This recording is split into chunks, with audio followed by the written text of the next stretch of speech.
श्रीकृष्ण गोविंद हरे मुरारी, हे नाथ नारायण वासुदेव। श्रीकृष्ण गोविंद हरे मुरारी, हे नाथ नारायण वासुदेव। हे नाथ नारायण वासुदेव, हे नाथ नारायण वासुदेव। श्रीकृष्ण गोविंद हरे मुरारी, हे नाथ नारायण वासुदेव। श्रीकृष्ण गोविंद हरे मुरारी, हे नाथ नारायण वासुदेव। गोपाल कृष्ण भगवान की जय। चला, आज गोकुळाष्टमीच्या निमित्ताने आपण भगवान श्री गोपाल कृष्णांचं जन्माख्यान पाहणार आहोत। भगवान श्री गोपाल कृष्णांचं जन्माख्यान श्री हरिविजय या ग्रंथातील 3ऱ्या अध्यायामध्ये भगवान श्रीकृष्णाच्या अवतार कशा प्रकारे त्या ठिकाणी झालेला आहे याचं सविस्तर वर्णन आलेलं आहे। ते आपण आता सविस्तर पाहणार आहोत। श्री गणेशाय नमः। जय जय अनंत ब्रह्मांड नायका, चतुराननाचिया निज जनका, चौघासी नवे आवाका, तुझे स्वरूप वर्णावया। श्रीधर स्वामींनी लिहिलेला ग्रंथ आहे, फार गोड आहे, त्यांची वाणी फार उगवती आहे। आणि ते म्हणतात की हे अनंत ब्रह्मांड नायका, तुझा जय जयकार असो। तू चतुरानन म्हणजे ब्रह्मदेवाचा जनक आहे, पिता आहे। चौघांना तुझा आवाका आला नाही, म्हणजे 4 वेदाला सुद्धा तुझा अजून विस्तार कळाला नाही, एवढा मोठा तू आहे। 6 जण वेडी होती, 18ची खुंटली गती, 4 जणी तटस्थ पाहती, स्वरूप स्थिती नवर नवे। मग 6 वेद आहेत, तुझं वर्णन करता करता ते वेडे झाले। वेदा नाही नाही कळला, अंत पार ज्याचा कानडा, राजा पण असा। 18ची खुंटली गती, 18चे काही पुराण आहेत, त्यांनाही त्या ठिकाणी गती खुंटली, त्यांनाही मेळ लागला नाही। आणि 4 जणी तटस्थ पाहते, कोण आहे त्या 4? 4 झाले, या 4 आहेत कोण? तर त्या 4 वाण्या आहेत, परा, पश्यंती, मध्यमा, वैखरी। त्यांना सुद्धा तुझा मेळ लागत नाही। आपल्याला काय मेळ लागणार आहे मग? 5 अनुरेची ठाव, 4 सजची झाली वाव, 14 जणींची ठेवण चले स्वरूप वर्णावया। 5 जे पंचमहाभूत आहेत त्यांचा तर ठावच नाही, त्यांचं ठिकाणच त्याच्या ठिकाणी लागत नाही, कारण हे सगळे पंचमहाभूत स्थूल आहे आणि तो सूक्ष्म आहे। 4 सहजची झाली वाव। आणखी 4 सांगितले, हे कोणते 4 आहेत? हे 4 असतील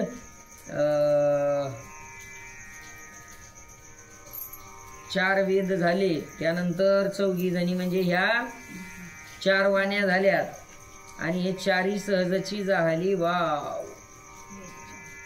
चतुर्वर्ण असतील, 4 वर्ण आपण अगोदर पाहिले तसे। त्यानंतर 14 जणींची ठेव, 14 विद्या, विद्या किती आहे?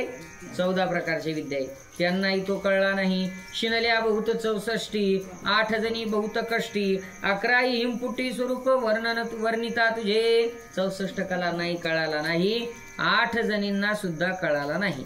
हे 8 कोण आहेत? नाही, 8 दिशाही घेऊ शकतो आपण, पण दिशा आहेत, अष्टमहासिद्धी आहेत ना, तर त्या 8 सिद्ध्या आहेत। त्यानंतर 11 रुद्र आहेत, त्यांना सुद्धा तो कळाला नाही। आणि 12 देखण्या, 16 जणी चतुर शहाण्या, आणि 4 डोळे मोडण्या, लाजोनिया तटस्था। 12 आहेत अत्यंत देखण्या, सांगितलं तुम्हाला माग। सूर्याच्या कळा किती आहे? 12 आहेत, त्यांनाही तो कळाला नाही। आणि चंद्राच्या कळा 16 आहेत, 15 पौर्णिमेपर्यंत, 16वी अमावस्या, त्यांनाही नाही। आणि 4 डोळे मोडण्या, परत 4 आल्या। 4 अवस्था, 4 अवस्था आहेत, कोणकोणत्या? जागृत, स्वप्न, सुषुप्ती आणि तुर्यगा। तुर्यगा ही 4थी अवस्था आहे, ती सुषुप्तीच्याही पुढची। तिलाही त्या ठिकाणी त्या लाजून माग फिरल्या। 25 झाली वाव, 3 नुरेच नाव, दोन्ही वन्या भाव, हेही तेही विराले। जे पंचमहाभूत आहेत त्या पंचमहाभूताचे पंच गुण आहेत, त्याला पंचीकृत पंचमहाभूत असं म्हणतात. ते पंचकृत पंचमहाभूत हे 25 नावाचे जे तत्व आहेत ते सुद्धा त्या ठिकाणी त्यांनाही ठाव राहिला नाही. तिघांचे नुरे नाव आता 3 त्रिगुण धरा, सत्व रज आणि तम, तेही राहिले नाही. दोन्ही म्हणणे अभाव, आणि दोन्ही म्हणायला तिथं जमत नाही. जन्म आणि मृत्यूचा अभाव. चहुमुखाचा वर्णिता भागला, 5 मुखाचा तटस्थ राहिला, 6 मुखाचा दडला कपाटा माझे जाऊनी. ब्रह्मदेव 4 मुखाचा, त्यालाही हा कळाला नाही. शिव पंचमुखाचे, तोही तटस्थ राहिला, त्यांनाही तिथपर्यंत पोचता आलं नाही. आणि 6 मुखाचा तर लपला कपाटात जाऊन. कोण? षडानंद कार्तिक स्वामी.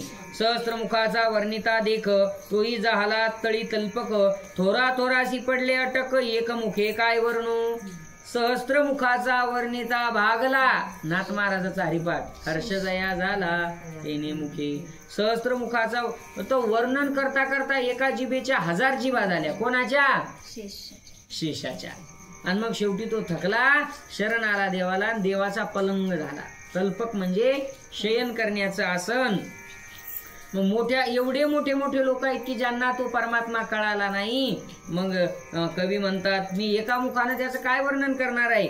जी मुतीचे बिंदू किती, हे एक वेळा होय गणती, निराळी पायी वेदती परी तुझी स्थिती अगम्य. जी मुती म्हणजे सकाळी गवतावर पडलेले बिंदू किती असतात बरं ते साधारण आपल्या एका मळ्यात?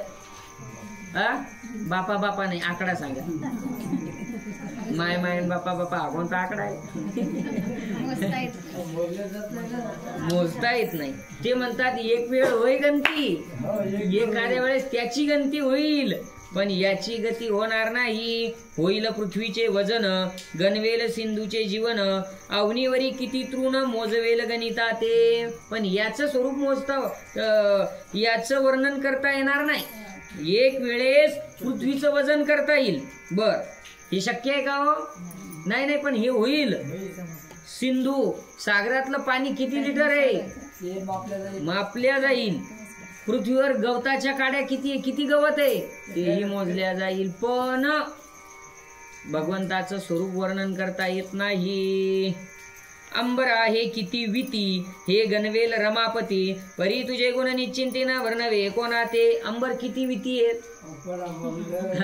एक वेळेस त्याची गिनती होईल, पण परमात्म्याचं स्वरूप वर्णन करता येत नाही. अहो त्याचं वर्णन करण्याकरता बसले होते कोण कोण? शास्त्रकार वर्णन करतात. सरस्वती बसली होती, सरस्वती माता बसली त्याचं वर्णन करण्याकरता. आता सरस्वती इतकं बुद्धिवान कोणी आहे का? बुद्धीची ती देवता आहे. लिहायला पर्वत घेतला, पर्वताचा टाक केली. टाक जुन्या काळात काय होते? टाक होत्या, टाक. पेन, आता पेन म्हणतात त्याला इंग्रजीत. आणि समुद्राची शाई केली आणि पृथ्वीचा कागद केला. असित गिरी सममस्यात, गिरी बर का, असित गिरी म्हणजे पर्वत. त्याचा काय केला? त्या गिरीची लेखणी केली. असित गिरी सममस्यात कज्जलम सिंधू पात्रे. सिंधू पात्र, सिंधूच्या जळाचं काय केलं?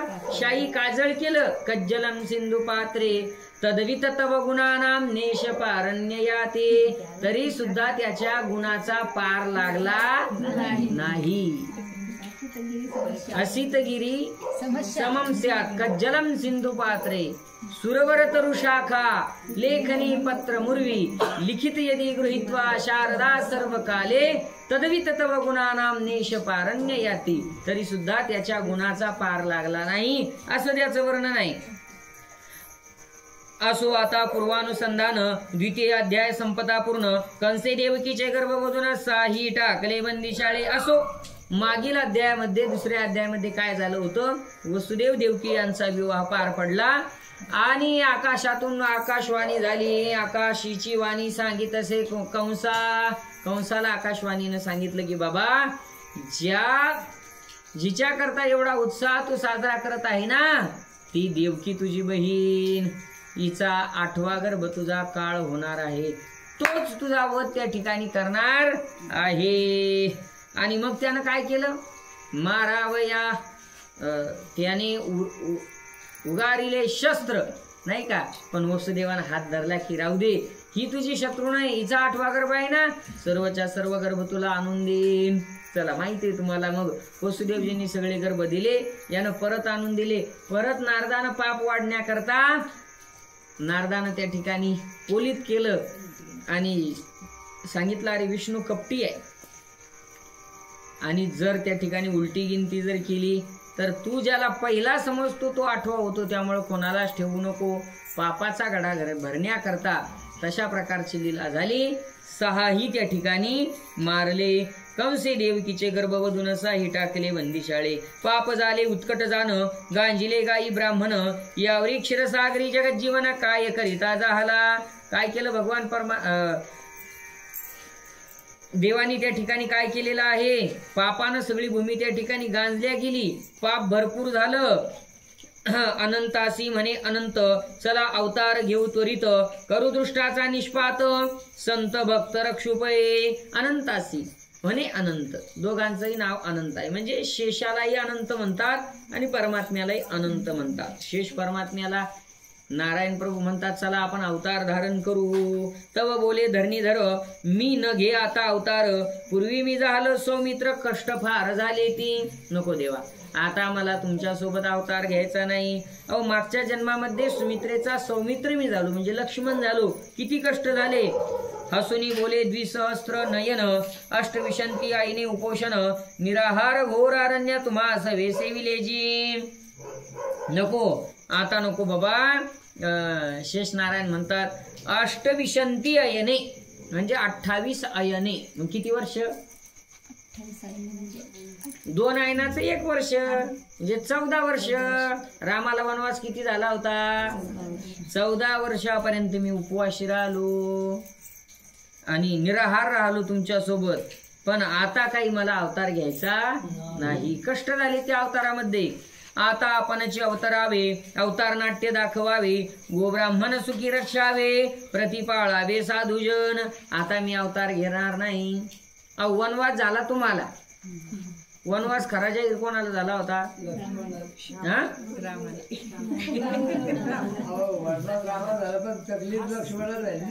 मी ते सांगू राहिलो. वनवास जाहीर कोणाला झाला? मागणी कोणाच्या वनवासाची? रामाच्या वनवासाची. सोबत लक्ष्मणराय सेवे करता त्या ठिकाणी बंधू सेवे करता गेले. बर गेले तर या रामजीनं असं केलं, या रामभाऊनं आपली बायको संग नेली त्याची घरी ठेवली. मग कस काय करणार ते? त्या काळात व्हॉट्सअप नव्हतं, व्हिडिओ कॉल नव्हता आणि चॅटिंग नव्हती.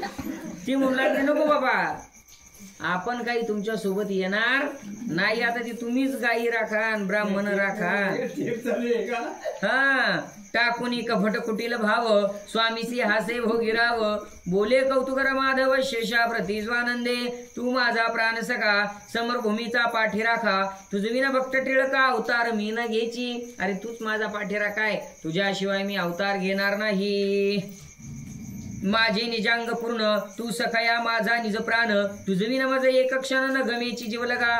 तू झालासी पूर्वी लक्ष्मण, लंकेशी केले रणकंदन, बहुत सेवा करून मज तू आतोषविले. आता पुढे जाय सत्वर, होई माझा ज्येष्ठ सहोदर, मी तुझी आज्ञा पाळीन निर्धार, बळीभद्र होई तू. आता तू समोर जा आणि तू माझा मोठा भाऊ हो. मग मोठा भाऊ झाल्यामुळं मोठेपणा दिला. आता अवतार करायचं, कार्य करायचंय, त्यामुळं आता हे करावंच लागतं. आणि मग तू पुढे गेल्यानंतर मोठा होशील, मी सगळी तुझी आज्ञा पाळली. हे चॉकलेट होतं फक्त. कोणतीच आज्ञा यानं पाळली, कोणतीच आज्ञा पाळली नाही. ओ याला लग्न करायची गडबड झाली तर आधी त्याचं लावून दिलं रेवती सोबत.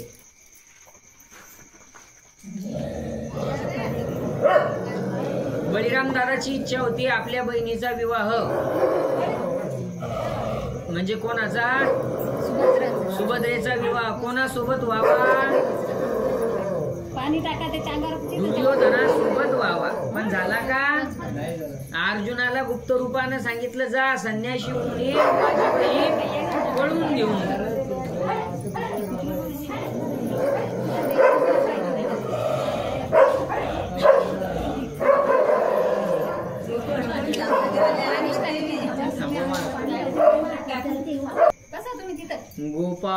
कृष्ण भगवान की जय। वडील बंधू तू होई देवकीच्या गर्भी जाऊन राही, मी योगमाये सलवलाही पाठवितो तुझ मागे।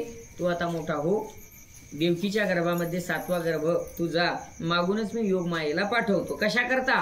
कंसे वधिले गर्भ सकळ तुझ योगमाया काढिल, मग गोकुळीहून ठेविल रोहिणीच्या निज गर्भी। बहुतेक काही ओव्या तुमच्या आता लक्षात येणार आहेत, त्या मी सोडतो पुढे चालतो। माया जाईल यशोदेच्या उदरा, मग मी येईन मथुरापुरा, देवकीच्या गर्भोवरा माझ्या अवतार रूप होय। मग माया यशोदेच्या घरी अवतार घेणार, मग मी मागावून त्या ठिकाणी माझा अवतार देवकीच्या त्या ठिकाणी गर्भाच्या ठिकाणी होणार आहे। उपजताची गोकुळी येईन, मग तुम्ही आम्ही खेळो दोघे जण, गोरक्षण मिशे संपूर्ण दैत्य तेथील संहारू। आणि मग मी तिथं मथुरेला गोकुळामध्ये आलो की दोघही सोबत खेळू, गायीच्या रक्षणाच्या निमित्तानं अनेक राक्षसांचा वध करू।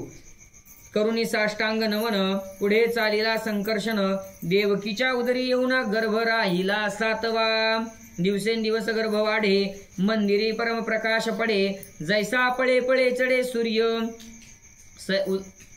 उदयांद्रिहून पश्चिमे। वसुदेवा प्रतिदेवकी बोले, 6 वेळा मी गर्भिणी झाले, परी नवल वाटते ये वेळे गर्भाचे मज लागी। चला 7वी वेळ आहे, देवकी माता गरोदर आहे। वसुदेवांना त्या म्हणतात, मला यावेळेस थोडा वेगळा अनुभव आहे। वाटे पृथ्वी उचलीन, आकाशाधीर देईन, सप्त समुद्र साठविन, नखाग्री मज वाटत असे। असं वाटतंय की सगळी पृथ्वी मी उचलते की काय, सगळं आकाशाला मी किंवा सप्त समुद्राला पोटामध्ये साठवते की काय, अशा प्रकारे मला वाटत आहे। कारण गर्भामध्ये जसा गर्भ असेल तसे डोहाळे होत असतात। हाती घेऊन नांगर मुसळ, मीच मर्दिन कंसदळ, दैत्य मारावे समूळ मना माझी वाटत असे। वसुदेव म्हणे ते क्षणी, नकळे ईश्वराची करणी, एवढा तरी वाचुनी विजयी हो का सर्वदा। वसुदेव म्हणू लागले, काय परमात्म्याची लीला आहे न जाणो, पण एवढा तरी आमचा बाळ वाचला पाहिजे। तो लागला 7वा मास, निद्रा आली देवकीस, वसुदेव ही सावकाश निद्रार नवी निमग्न। वसुदेवा म्हणजे 7वा महिना लागला, देवकी मातेला झोप त्या ठिकाणी लागली। वसुदेवजीही झोपेमध्ये त्या ठिकाणी निद्रार नवी पहुडले। तवती हरीची योगमाया, तिची ब्रह्मादिका नकळे चर्या, इच्छा मात्रे महत्कार्या ब्रह्मांड हे रचिले। ती माया आहे, तिनं आतापर्यंत ब्रह्मादिकांना सुद्धा कळू दिलं नाही। इच्छा मात्रेनं ब्रह्मांड रचलं, ब्रह्मांड रचलं, ज्याच्या ताकदीनं रचलं त्याला सुद्धा कळू दिलं नाही। हे ब्रह्मांड जिनं रचलं त्या योगमायेनं, ज्याच्या शक्तीनं रचलं त्यालाही कळलं नाही, त्याला न कळता ती गर्भार झाली, त्याच्या शक्तीनं झाली, पण ती योगमाया आहे त्याला सुद्धा कळत नाही।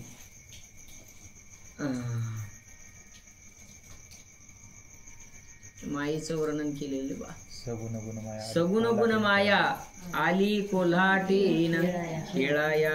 यानं पाठ करेल ते काय काय, चौ शून्याचा मांडीला खेळू म्हणे वेळू आहे ना पुन्हा। हा ब्रह्मा विष्णू जयाचे बाळू, लागती पाया आली कोल्हाटीन खेळाया। ती कोण आहे? ती माया आहे, माया माया आहे बरं का।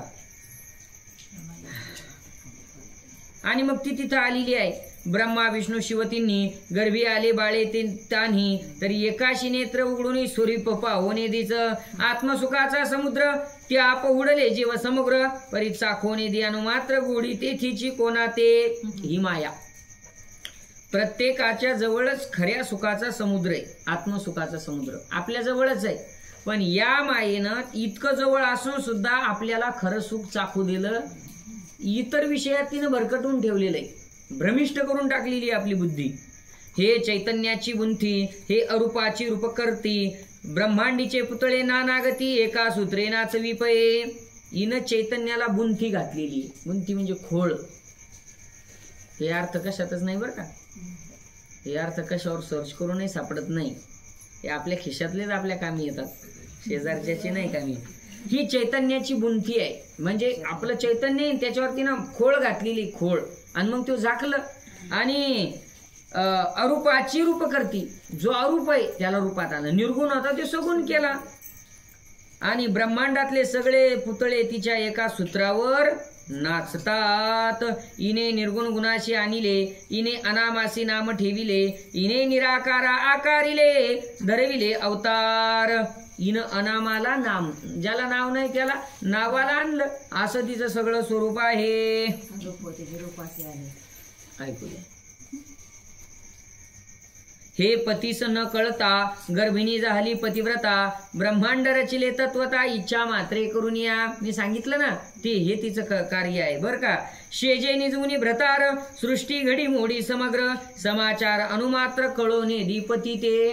त्याच्या सोबत राहून त्याच्या शक्तीनं सगळी सृष्टी निर्माण करते पण त्याला कळू देत नाही. हे कवटाळीनं निर्धारी नसतीच दैवते उभी करी, जीव पाडिले अघोरी नाना योनी हिंडवी, धरील कोणी स्वरूपाची चाड, त्यावरी घाली नुसते लिगाड, पुढे स्वर सुख करी आड, त्याची गोड दाखवी. एखादा जर मोक्ष मार्गाला लागला, स्वरूपाची चाड एखाद्यानं धरली म्हणजे आपल्या स्वस्वरूपाला जर एखादा जाणणारा असला तर ही मधातच काहीतरी घालते.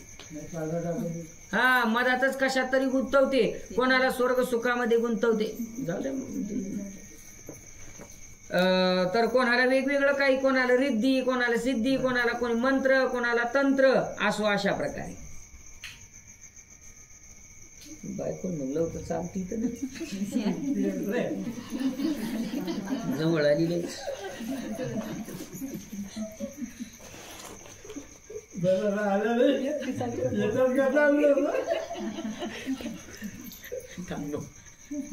भगवान की जय.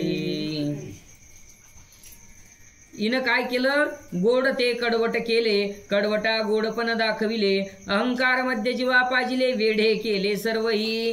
गोड कडवट केले म्हणजे खरं परमार्थ सुख हे गोड आहे पण किती जणांना गोड लागतं? नाही लागत. आणि विषयाचं सुख कडू आहे. कडू म्हणजे त्याच्यातून दुःखाची निर्मिती आहे, याच्यातून सुखाची निर्मिती आहे. ही याच्यातून सुखाची निर्मिती असून सुद्धा याच्याकडं कल कोणाचाच नाही. आणि जे कडू आहे, ज्याच्यामुळं दुःख आहे, त्रास आहे, त्याच्याकडं सगळ्या जगाची ओढ. हे कोणामुळे झालं? हिने गोड कडवट केले, कडवटा गोडपणा आणले. आतून गोडूच आहे पण हिनं वरून असं त्या ठिकाणी त्याला गोडपणा आणलेला आहे. आणि अहंकार मध्ये जीवा पाजले, सगळ्या जीवाला अहंकाराची मदिरा पाजली आणि सगळे विडे केले, पागल केली. आता असो हे माया राणी, हिची विप्रतची करणी, तिने देवकीचा गर्भ काढून गोकुळासी पैनेला. आता एवढं जर कार्य ती करू शकते माया, तर हे काय तिला अवघड आहे? तिनं देवकी मातेचा गर्भ त्या ठिकाणी काढलेला आहे आणि गोकुळाला नेला. कैसा नेला काढूनी ब्रह्मादिकान कळे करणी, रोहिणी वसुदेवाची पत्नी नंदगुळी होती ते. कसा काढून नेला हे कोणी जाणू शकत नाही, कारण हे कार्य कोणाचं आहे? तिचं आहे. तिच्यामुळे सगळे त्या ठिकाणी या घडामोडी झालेल्या. ब्रह्मादिकाला कळलं नाही. रोहिणी वसुदेवाची पत्नी तिथं नंदाच्या घरी होते. कंसाची या भयेजान नंदगृही राहिली लपोन, तिच्या पोटी येऊन गर्भ घातला ते क्षणी, निजले ठाई गर्भ पोटात घातला स्वयंभ, परम तेजस्वी सुप्रभ सूर्य जैसा तेजस्वी. सर्व झोपलेले आहेत, ते निद्रार्णवी त्या ठिकाणी निजलेले आहेत. आणि न कळत हा तेजस्वी गर्भ त्या ठिकाणी 7वा रोहिणीच्या पोटी गर्भ गेलेले आहे. जागी जाहली रोहिणी तो 7 मासांची गर्भिणी, म्हणे कैसी जाहली करणी चिंता म्हणे वर्त तसे. जाग आली पाहते तर 7 महिन्याचा गर्भ तिच्या पोटामध्ये. एवढं आश्चर्य तिला वाटलं, चिंता वाटू लागली. आता कसं होईल? पुरुष नसता गर्भ राहिला, परम चिंताक्रांत ते अबला, नंद यशोदेस कळला समाचार सर्व तो. आपला पती तिकडं कारागृहात आहे आणि मग आपल्याला जग काय म्हणेल? आणि मग शेवटी नंद यशोदेलाही कळलेला आहे. जीवी झोंबला चिंताग्नी, तो आकाशी बदली देववाणी, चिंता करू नको रोहिणी वसुदेवाचा गर्भ असे. चिंता वाटू लागली. कसं झालं? काय झालं? जग काय म्हणेल? तेवढ्यात आकाशातून आकाशवाणी झाली ही चिंता करू नका, हा जो गर्भ आहे तो वसुदेवाचा आहे. पोटी येतो भोगिंद्र, उतरील पृथ्वीचा भार, हे ऐकता हे उत्तर सुख झाले समजता. सगळ्यांचा त्या ठिकाणी जो काही शंकेचा भाग होता ती शंका निरसन झाली आणि आता रोहिणीच्या पोटामध्ये कोण आहे तर शेष नारायण येणार आहे असं म्हणून सर्वांना आनंद झाला. लोकापवाद सर्व हरला, चिंतेचा डाग धुतला, तो बळीराम जन्मला 9 मास भरताची. सर्व लोकांना संशयाचा जो वाद होता तो मिटलेला आहे. सर्व चिंतेतून बाजूला झाले. 9 मास पूर्ण भरल्यानंतर बलराम दादा त्या ठिकाणी अवतीर्ण झाले. गोपाल कृष्ण भगवान की जय. प्रकाशला सहस्र किरण तैसा बाळ दैदिप्यमान, नंदे जातक वर्तवून बळीभद्र नाव ठेविले. ऐसा उपजला अहिंद्र, तो यशोदा झाली गरोदर, हरिमायेने अवतार ते ते घेतला ते धवा. इकडं नंदराजाची पत्नी यशोदा माता सुद्धा गरोदर आहेत आणि माया राणी प्रत्यक्ष त्यांच्या पोटी येणार आहेत. यशोदा गर्भिणी झाली, इकडे कथा कैसी वर्तली, देवकी पाहे घाबरली, तो गर्भ नाही पोटात. इकडे आता मुत्रेत काय झालेलं आहे, कारागृहामध्ये देवकी मातेला आश्चर्य झालेलं आहे की पोटामध्ये 7 महिन्याचा गर्भ होता, तो अचानक गेला कुठे. नेनो कैसी झाली करणी, सांगे वसुदेवा लागुनी, म्हणे गर्भ न पडेची धरणी, गेला जिरुनी पोटात. गर्भ जमिनीवर न येता हात गेला तरी कुठं पोटातच जिरून गेला. वसुदेव म्हणे ते वेळा कंस धाके गर्भ जिराला, नकळे ईश्वराची कळा, कंसाशी कळला समाचार. बहुतेक कंसाच्या धाका नाही झाला असेल आणि आता ही बातमी कंसाला सुद्धा जाऊन कळलेली आहे. दूत सांगते कंसाते, गर्भ जिराला जेथीच्या तेथे, कंस म्हणे आता 8व्या ते, बहुत जपा सर्वही. कंसाला कळालेला आहे. कंसानं आता सांगितलं की चला असू द्या, तो 7वा मला घाबरला पण आता 8वा जर आला तर त्याला जपा. देवकी होताची गर्भिणी, जागाने त्रितेल घालून, 8व्याची आठवण विसरू नका सर्वता. डोळ्यात तेल घालून त्या ठिकाणी जागी राहा. 8व्याची आठवण विसरू नका. देवकी उदरीचा 8वा, निजध्यास वैसला कंस भावा, जनिवनी आगवा 8वा 8वा आठवत. त्या कंसाला रात्रंदिवस 8व्याचाच त्या ठिकाणी ध्यास लागलेला आहे. जनी वनी 8वा 8वा आठवत. फक्त त्याच्या आठवणीत कोण येत होता 8वा. जागृती सुषुप्ती स्वप्नी 8वा दिसे ध्यानी म्हणी, 8वा दिसे भोजनी 8वा शयनी सोडिना, भूमी दिसे 8व्या ऐसी, 8वा दिसे आकाशी, 8व्याने व्यापिले त्यासी, दिवस निशी 8वा. जागृतीत स्वप्नात सुषुप्तीत 8वा, जेवायला बसला झोपला तरी 8वा, भूमी 8व्यासारखी, आकाश 8व्यासारखं, रात्रंदिवस त्याला 8वाच त्या ठिकाणी दिसू लागला. सगळा ध्यास लागला.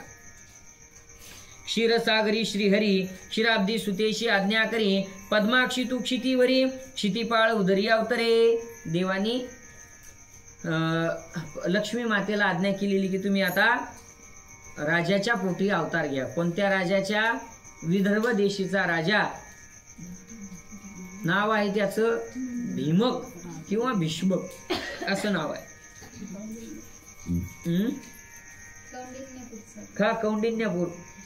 कौंडिन्यपूर ही राजधानी होती पण विदर्भ देशीचाच तो राजा होता. हा आपला विदर्भ प्रांतातलाच आहे तो सगळा भाग. वैदर्भ देशीचा राजा, तयाची तू होय आत्मजा, तात्काळ चालली कमळ जा, नमस्कारुनी हरिते, जगद्वंद्य स्वय आपण, प्रवेशला मथुरा पट्टण, देवकीचे गर्भी येऊन राहता झाला कौतुके. लक्ष्मी माता विदर्भ देशात गेलेले आहेत आणि स्वतः नारायण प्रभू मथुरेमध्ये देवकीच्या गर्भी 8वा गर्भ म्हणून स्थित झालेले आहेत. गर्भवासा आला भगवंत, म्हणता असतील साधू संत, लीलावतारी जगन्नाथ, जन्म मृत्यू त्या कैसा. मग का देव गर्भाला आला कसा? कारण गर्भवासाचं दुःख हे देवाला नाही. गर्भवासाचं दुःख हे मायेनं पीडित असणाऱ्या जीवांना आहे, देवाला नाही. साधू संत तर हसतील याला. ज्याचे करिता स्मरण जाय जन्म मृत्यू खंडोन, तो राहिला गर्भी येऊन कल्पांती घडेना. ज्याचं स्मरण केल्यानं जन्म मृत्यू खंडतो. तुटे भवरोग संचित क्रियमान भोग, ऐसे विठोबाचे नाम उच्चारिता खंडे जन्म. आणि मग तोच नाही का मी सांगितलं ना, औषधालाच रोग झाला ना. ज्याचं नाव घेतल्यामुळं जन्म मरण जातं तोच जन्माला येऊन राहिला, गर्भाला येऊन राहिला. ही शंका येईल. उगाच लौकिक भाव दाविली मृत्यू लोकीची ठेव, तो ब्रह्मानंद स्वयंवेव जन्म मृत्यू त्या कैसा. ते म्हणतात हे फक्त एक लौकिक नाटक आहे जगाला कळण्याकरता, नाहीतर मग अचानक आला तर मग ते कसं काय शक्य आहे. नाही नाही, तो एक नाट्य आहे, नाटक आहे. आणि मग नाटकामध्ये कसं असतं, हा पुरुषच राजा होतो, त्या नाटकामध्ये दुसरा पुरुष एखादी राणी होतो, आणि मग ते नाटक त्या ठिकाणी पार पडतं. मग नाटक झाल्यानंतर ती राणी राजाच्या घरी जाते का, नाही, राजा राजाच्या घरी जातो, राणी नाही ना, तो सुद्धा त्याच्याच घरी जातो, राजा नाही राणी नाही, ते नाटक होतं. हे तसं नाटक आहे. राक्षस दैत्य मारण्याकरता, भक्ताच्या रक्षणाकरता, त्याला कशाचा, तो साक्षात ब्रह्मस्वरूप आहे. क्षीरसागरीहून हरी आला तरी तो काय ठाव ओस पडला, तो तैसाच संचला लक्ष्मी शेषा समवेत. मग तो काय तिथून आला म्हणजे ते काय रिकामं राहिलं का, हा क्षीरसागर रिकामा आहे का, नाही नाही, तो मूळ स्वरूपात तिथंच आहे. हा त्याचा अंश आहे, अंश एक प्रतिमा आहे. अनंत रूपे अनंत नामे, अनंत अवतार अनंत कर्मे, अनंत लीला घनश्यामे, भक्ताला गीदाविल्या. अनंत ब्रह्मांड अनंत शक्ती, अनंत युगीच्या अनंत कीर्ती, अनंत रूपे अनंत मूर्ती, अतर्क्य गती वेदशास्त्रा. अनंत स्वरूप आहे परमात्म्याचं. असो लौकिक विचार देख, गर्भी आला लक्ष्मी नायक, कंसाशी लागला धाक, देखिला नसता सर्वदा न पाहता धाक. अजून पाहला का आठवा, नाही पाहला, पण धाक किती आहे महाराज. जगात मनुष्य कशालाच एवढा भीत नाही जेवढा मृत्यूला भीतो. हे देवाचं स्मरण कशापोटी चाललं, भक्तीपोटी का धाकापोटी. भक्तीपोटी नाही, त्याला माहिती आहे हा आला म्हणजे आपला काळच आहे, आणि म्हणून त्याचं स्मरण चाललेलं आहे. पण असो कोणत्या का निमित्तानं होईना, पण हरीचं स्मरण झालं पाहिजे. हे कंसाचं स्मरण त्याला त्याच्या मोक्षपदापर्यंत नेऊन ठेवतंय. सायुज्य नावाचा मोक्ष त्याला प्राप्त झाला कंसाला, कशामुळं, हरीच्या स्मरणामुळं, त्याच्या चिंतनामुळं. म्हणून कोण्याही निमित्तानं का होईना त्याचं स्मरण झालं पाहिजे. मग आमच्या साधू संतांनी सांगितलं, कोणतंही निमित्त असा त्याचं स्मरण करा. वैरत्व दृष्टीनं करा, त्याला कांत भावानं करा, सख्य भावानं करा, कोणताही भाव करा. त्याला मित्र म्हणा, त्याला सखा म्हणा, त्याला कोणताही भाव त्याच्या पुढे माना, त्याला शत्रू माना, पण त्याचं चिंतन करा. हरी बोला भांडता, हरी बोला कांडता, उठता वैसता हरी बोला. किती सर्व कार्य करिता हरी बोला जनी, हरी बोला विजनी, एका जनार्दनी हरी बोला. सर्व कार्य करता हरी बोला. कोणत्याही भावाना असो, त्याला फक्त त्याचं चिंतन तुम्ही त्या ठिकाणी करा. निमित्त कोणतं का असे ना, जसं इथं झालेलं आहे कंसाला. हरी बोला कांडता, हरी बोला भांडता, उठता बैसता हरी बोला. नाथ महाराजांचा हरिपाठ. देवकी झाली गर्भिणी, ते जनमाये गगनी, खेद काही न वाटे म्हणे, सुखे करून डुल्लत.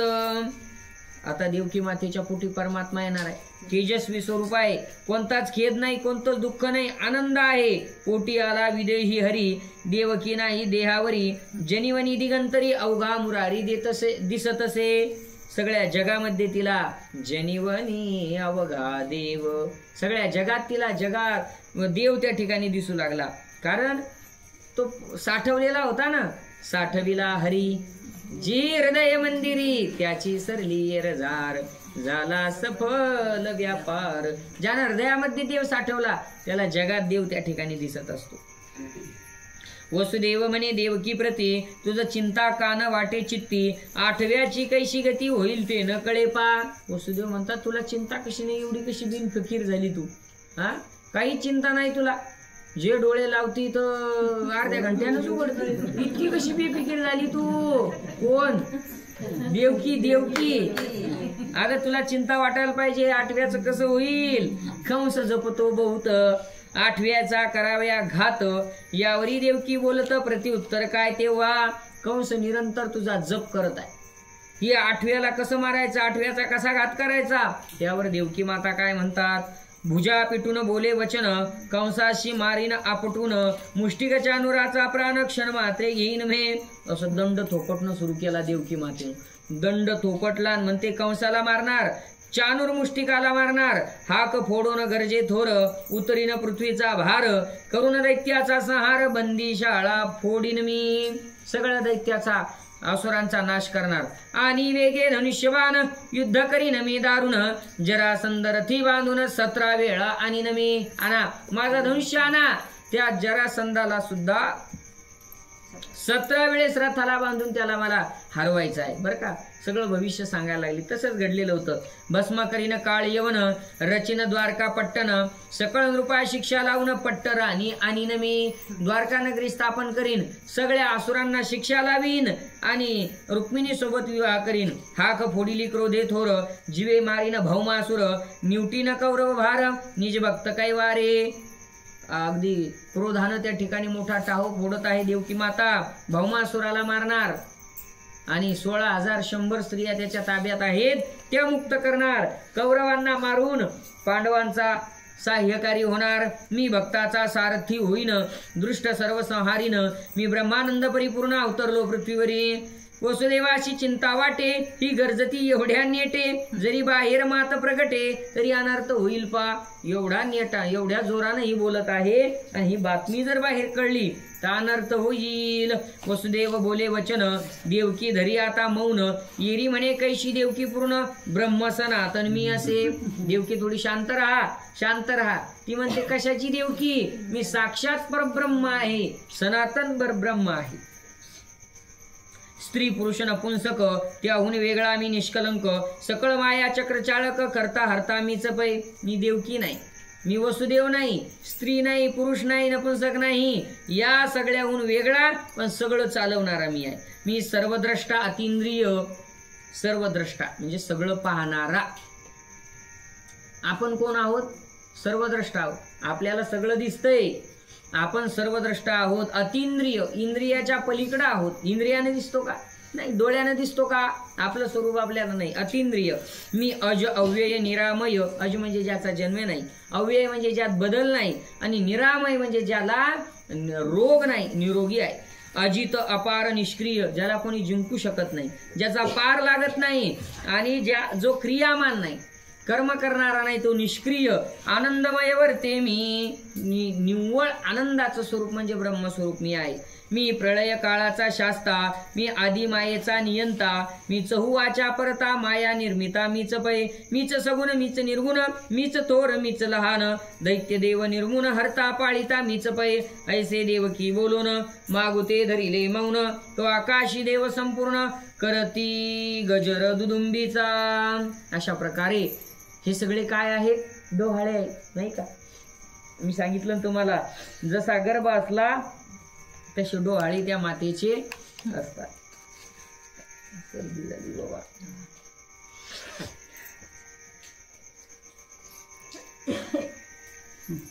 आणि मग त्या देवकी मातेचे सगळे डोहाळे त्या ठिकाणी वसुदेवजींनी ऐकलेले आहेत. शांत झालेले आहे. आता मौन धारण केलेलं आहे. आणि सर्व देव आकाशातले, स्वर्गातले देव त्या ठिकाणी आकाशामध्ये आलेले आहेत. गुप्त रूपानं काही मथुरेत आलेले आहेत.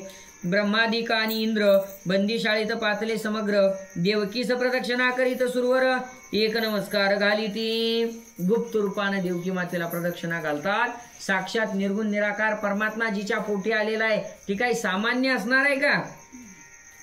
उभे ठाकुनी बद्धांजुळी गर्भस्तुती आरंभिली. जय सच्चिदानंद वनमाळी देवकी जठर गर्भा. आणि बद्धांजुळी म्हणजे असे हात त्या ठिकाणी जोडलेले आहेत आणि सर्वांनी गर्भस्तुती केलेली आहे. हे सच्चिदानंद वनमाळी. जय हरी नारायण गोविंदा इंदिरावरा आनंद कंदा सर्वेशा मुकुंदा परमानंदा परमपुरुषा परज्ञा. हे एक एक शब्द म्हणजे त्याचे गुण आहेत बरं का. फार मोठे गुण आहेत त्या परमात्म्याचे. हरी आहे, नारायण आहे, तो गोविंद त्याचं नाव आहे. इंदिरेचा वर म्हणजे लक्ष्मीचा पती, आनंदाचा कंद, सर्वांचा ईश, मुकुंद, परमपुरुष, परज्ञ आहे. पद्मजनका पुरातना. आता पहा, प पासून सुरू होणारे सर्व शब्द आहेत. पद्मज जनका पुरातना. पंकज नेत्रा परम पावना. पद्मवल्लभा पशुपती जीवना. पयोब्दी वासा परेशा. कसा आहे तो? पद्मज जनका म्हणजे ब्रह्मदेवाचा जनक. पद्मज म्हणजे जो कमळातून जन्माला आला त्याचा जनक. पुरातन फार जुना आहे तो. काय कालचा आजचा आहे का? त्याचा काय बर्थडे माहिती आहे का कोणाला? बड्डे आहे ती बड्डे आहे त्याची, पण ही या स्वरूपाची. याच्या अगोदर अनेक अवतार त्यानं धारण केलेत, पुरातन आहे. पंकज नेत्र, कमळासारखे ज्याचे नेत्र आहे, परम पावन, अत्यंत पावन आहे. पद्मवल्लभा म्हणजे लक्ष्मीचा पती, पशुपती जीवना म्हणजे शिवजींचा हृदयस्थ असणारा. पयोब्धिवास म्हणजे क्षीरसागरात राहणारा. परेशा म्हणजे परेपासून परत आहे. पतित पावना पंकजधारका, कमनीय रूपा निष्कलंका, कमल स्वरूपा कमलनायका, किल्मिष मोचका कमलेशा. प्रत्येक शब्दाचा अर्थ सांगणं फार वेळ जाईल, समजून घ्या आता. कर्ममोचका भक्त तारणा, कैवल्यनिधी कैटव भंजना, करुणाकरा कामविहीना, काळनाशना काळात्मया, आदि केशवा विश्वभूषणा, विश्वंभरा वेदपाळना, वेदपुरुषा वेदस्थापना, विश्वाधीशा विश्वपती. हे प्रभूचे सगळे गुण आहेत, हे प्रभूचे सगळे नावं आहेत, हे प्रभूचं स्वरूप आहे. अनंत वेशा अनंत वदना, अनंत नामा अनंत नयना, अनंत पाणी अनंत चरणा, अनंत कल्याणा नमोस्तुते. अव्यय रूपा अपरंपारा, अगन्या अगुणा अगोचरा, अनामा असंगा अक्षरा, आदि कारणा आत्मया, अमानुषा विद्या छेदना, आनंद रूपा आनंद सदना, अभेदा अबोधा अमळ पूर्णा, आदि मुळा अव्यक्ता. अपासून सुरू होणारी सर्व नावं आहेत परमात्म्याची. बघा, अव्यय रूपा, ज्याच्या रूपामध्ये त्या ठिकाणी व्यय येत नाही. व्यय, व्यय म्हणजे कमी. तुमच्या आमच्या स्वरूपामध्ये काय आहे? कमी आहे. कमी कमी होत चाललं ना आपलं स्वरूप. व्यय, खर्च होत चाललं. तो अव्यय आहे, कधी व्यय नाही त्याच्या स्वरूपामध्ये. अपरंपार आहे, अगण्य म्हणजे ज्याची गिनती होत नाही, गणती होत नाही म्हणून अगण्य आहे. अगुणा आहे, अवगुणा नाही. अगुणा आहे म्हणजे कोणताच गुण नाही. आपण नाही म्हणत का निर्गुण, गुण नाही त्याला. अगोचर आहे म्हणजे त्याच्यापर्यंत पोचू शकत नाही. अनामा, नाम नाही. असंगा, संग कोणताच नाही त्याला, निसंग आहे देव. अक्षरा, ज्याचा कधी नाश नाही. आणि आदि कारण आत्मया, असं स्वरूप आहे. सर्वातीता सर्वज्ञा, गुणसागरा गुणज्ञा, आम्ही सकळ सुर तवाज्ञा, पाळून राहिलो ऐशी स्तुती करून जाना, देव पावले अंतर्धाना, आनंदनवा मना सुरवरांच्या ते धवा. सगळ्या देवांना आनंद झाला का? प्रभू अवतरित होणार आहे, प्रभू असुरांचा नाश करणार आहे. कंसास रात्रंदिवस लागला आठव्याचा निजध्यास, आठही प्रहर तयास, आठवा वयास दुजे नाही. इकडं कंसाची अवस्था बघा कशी झाली. कंसाला आठही प्रहर, दिवसाचे 4 प्रहर, रात्रीचे 4 प्रहर, 8ही प्रहराला त्या ठिकाणी देवाचा ध्यास लागलेला आहे. दुती प्रति पुसे कंस, गर्भास किती राहिले मास, त्या म्हणती संपावयास 9 मास, अवधी थोडा हो. ज्या काही दुती होत्या महिला जवळ देवकी मातेच्या, दासी दाईनी, त्यांना विचारलेलं आहे की किती दिवस बाकी आहेत, तर सांगितलं 9 मास भरण्याकरता आता जास्त काळ काही बाकी नाही, फक्त 20 मिनिट बाकी आहे आपल्याकरता. आपण येऊन कंसासुर उभा आहे देवकी समोर, तव ते आनंद रूप साचार, चिंता अनुमात्र नाहीच. कंसाला देवकीच्या समोर, पण देवकी मातेला चिंता नाही थोडी. नासागरी ठेवून दृष्टी, कृष्ण रूप पाहे सृष्टी, कृष्ण रूप पाहे पाठी पोटी, बोलता ओटी कृष्णाचे ये. नासाग्र दृष्टी म्हणजे इथं नासाग्र, इकडं नाही तिकडं नाही, चित्त विचलित नाही, चित्ताचा भंग नाही. आणि जिकडं पाहेल तिकडं कृष्ण दिसत होता. मुखातून शब्द कृष्णाचे. कृष्ण रूप आसन वसन, कृष्ण रूप अन्न पान, कृष्ण रूप दिसे सदन, भूषण संपूर्ण कृष्ण रूप, पृथ्वी आपतेज वायू निराळ, कृष्ण रूप दिसे सगळं, स्थावर जंगम निर्मळ घननीळ रूप दिसत असे. पंचमाभूत कृष्ण रूप, सगळे स्थावर जंगम रूप अरूप सगळं कृष्ण रूप त्या देवकी मातेला दिसत आहे. पुढे उभा कंस देख, परी निर्भय देवकी सुरेख, महेशा पुढे मशक, तैसा कंस भास तसे निर्भय आहे. जसं शिवजी पुढे एखादा उंदीर उभा राहावा तशा प्रकारे तो भासू लागला. इंद्रापुढे जैसा रंक, ज्ञानियापुढे महामूर्ख, केसरी पुढे जंबुक, केसरियापुढे खद्युत पये. एखाद्या ज्ञानी माणसापुढे एखादा महामूर्ख उभा राहिला त्याची काही किंमत नसते. केसरी म्हणजे सिंहापुढं कोल्हा उभा राहिला त्याची किंमत नाही, आणि सूर्यापुढं त्या ठिकाणी काजवा जर आला त्याची काही किंमत नाही. हिंसकापुढे बक, कोकिळे पुढे काग, विप्रया समोर मांग, तैसा खळ उभा असे. नामापुढे पापदेख, वेदांतापुढे चारवाक, शंकरापुढे मशक, की मीनकेतन उभा जैसा. काही नाही, त्याचं काहीच किंमत नाही. ज्याप्रमाणे नामापुढे पाप राहतं का? नाही राहत, त्याची काही किंमत नाही. माझे नाम ब्रह्मास्त्र जगी, महापाप बापुडे मुंगी, नामापुढे उरावया लागी, कस त्याचे अंगी असे ना. एवढी नामामध्ये शक्ती आहे. किंवा ज्याप्रमाणे भगवान शिवजी समोर कामदेव त्या ठिकाणी जसा राहू शकत नाही तसं. पंडितापुढे अजापालक, श्रोत्यापुढे हिंसक, किंवा सुखीपुढे मूषक, लक्षणे पाहू पातला. जसा पंडितापुढं एखादा अजापालक म्हणजे बकऱ्या चारणारा असेल, काही किंमत नाही. श्रोत्यापुढं हिंसा करणारा हिंसक असला नाही, कारण श्रोते जाणकार आहे ते अहिंसक असतात, आणि तिथं हिंसक आला तर ते काही मानत नाही. वासुकी सर्पापुढे मूषक म्हणजे उंदीर, काही नाही. की अग्निपुढे तृण, की अज्ञानियापुढे अज्ञान, की महावातासी आडवे पूर्ण जलद जाळ जैसे का.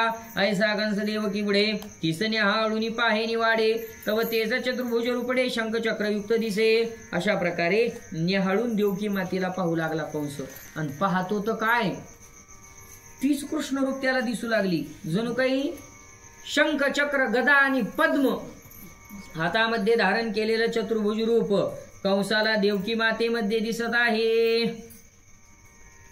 न दिसे स्त्रियेची आकृती, परमदैदीप्यमान विष्णुमूर्ती, आरक्त नेत्र सुदर्शन हाती ऊर्ध्व करुणी उभी असे. देवकी मातेमध्ये कंसाला विष्णू स्वरूपाची मूर्ती दिसू लागली. आरक्त लाल झालेले नेत्र आहे, हाती सुदर्शन चक्र आहे, आणि ते सुदर्शन असं ऊर्ध्व केलेलं आहे, उभं केलेले, हातात धारण केलेले. मुरकुंडी कंसाची वळली, शस्त्रे हातीची गळाली, बोबडी तोंडाशी पडली, हाक फोडली भये तेव्हा. असं काळाचं रूप आल्यावर, त्याच्याकरता हा काळच होता, हे रूप आल्यानंतर शब्दही त्या ठिकाणी मुरकुंडी वळाली, हातातले शस्त्र गळून गेले, बोबडी वळाली आणि हाक फोडली. ओरडोनिया कंस पळे, थरथरा कापे वाटे अटकळे, पिशाच्यवत संचरे गृहा माझी आपुलिया. ओरडून ओरडून पळू लागलेला आहे, थरथरा कापू लागला, अडखळू लागला, आणि पिशाच्या सारखा घरामध्ये प्रवेशला. कंस तेव्हा शस्त्र घेऊनी, रागे आपटे मेदिनी, म्हणे आठव्यास जीवे मारुनी, टाकीन मी निर्धार. आणि मग घरी आल्यावर नाही का, तिथं काहीच चाललं नाही, तिथं हातातले शस्त्र गळून गेले. आणि मग घरी आल्यावर शस्त्र आपटू लागला की मी आठव्याला मारून टाकवीन, आठव्याने मज व्यापिले, की असं गिळीन सगळे. कंस रागे फिरवी डोळे, आल्या गेल्यावरी पै. मग आल्या गेल्यावर डोळे फिरवू लागला की आठवा तर नाही, आठवा तर नाही. असो, अशा प्रकारे सगळं सुरू आहे.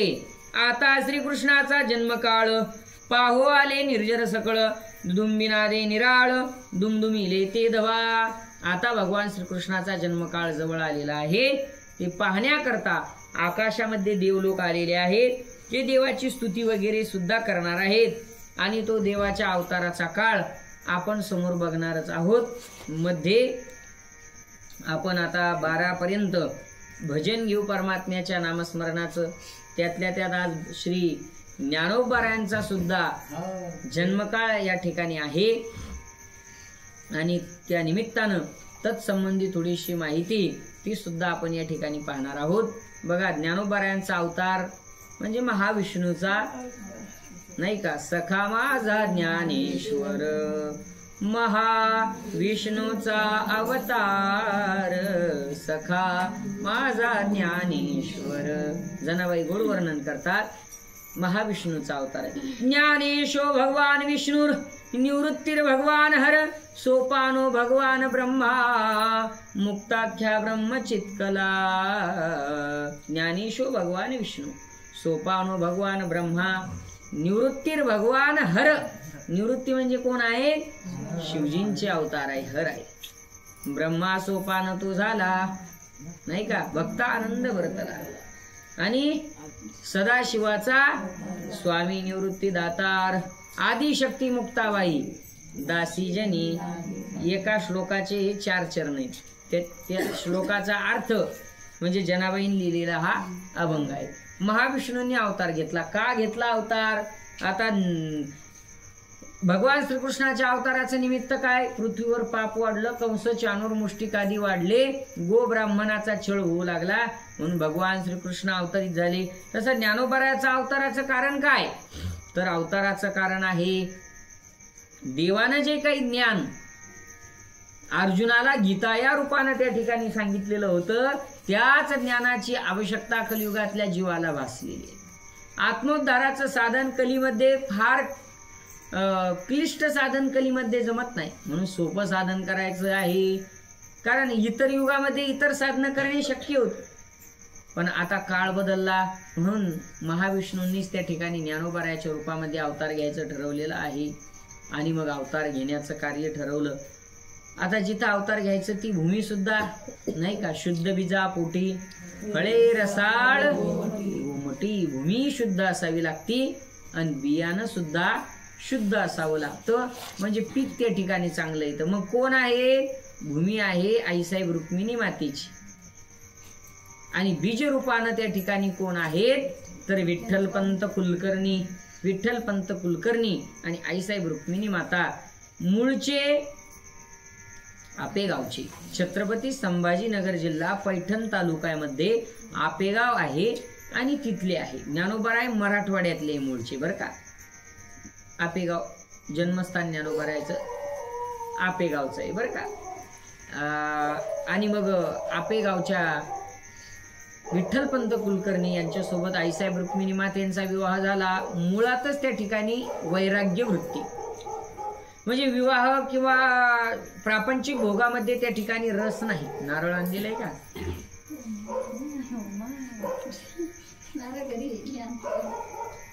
प्रापंचिक कार्यामध्ये त्या ठिकाणी मन नाही.